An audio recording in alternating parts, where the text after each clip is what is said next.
Hello everyone. आज का topic है एक्लेजिया। एक्लेजिया एक मोटिलिटी डिसऑर्डर है जिसमें हमारा जो लोअर इसोफेगस का जो स्फिंक्टर है एलईएस जो है वो फेल टू रिलैक्स हो जाता है। मतलब वो रिलैक्स नहीं होता, वो एक बहुत कंस्ट्रक्टिव स्टेट में रहता है। उसकी जो रीज़न है वो हमारे माइंटेरिक प्लेक्सिस है।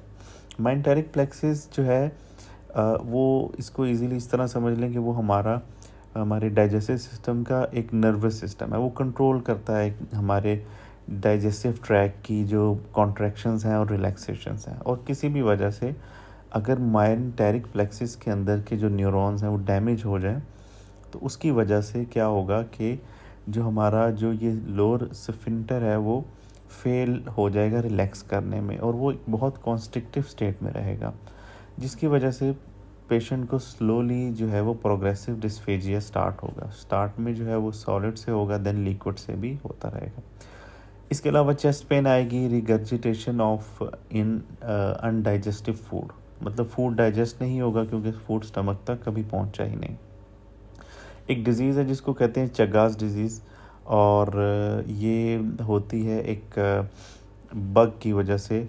ट्राइपैनोसोमा क्रूजी अगर हमें वो काट ले तो उसकी वजह से भी एक्लेजिया हो जाता है। इसके जो डायग्नोसिस में वो बेरियम स्वालो है। बेरियम स्वालो जब करवाएंगे तो उसमें, और उसके बाद जब एक्सरे करेंगे तो हमें एक बर्ड्स बीक की जो है प्रेजेंटेशन आती है।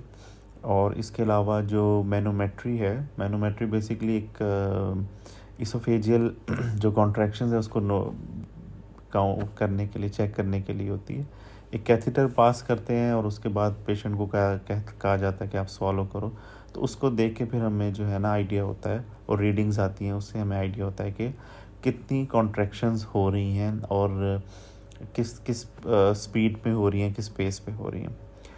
इसके अलावा जो इसका ट्रीटमेंट है वो इनिशियली नाइट्रेट्स हैं जो कि वैसोडाइलेटर्स हैं वो देंगे, कैल्शियम चैनल ब्लॉकर्स देंगे, और जो क्योंकि लोअर इसोफेगल स्फिंक्टर बहुत ज़ोर से कंस्ट्रिक्ट है तो हम बोटॉक्स जो बोटुलिनम टॉक्सिन जो है वो भी दे सकते हैं।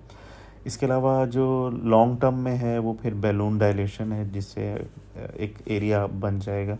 और मायोटमी है, उसमें हम कुछ पार्ट जो है उसको कट कर सकते हैं, सर्जिकल रिमूव कर सकते हैं। Thank you so much.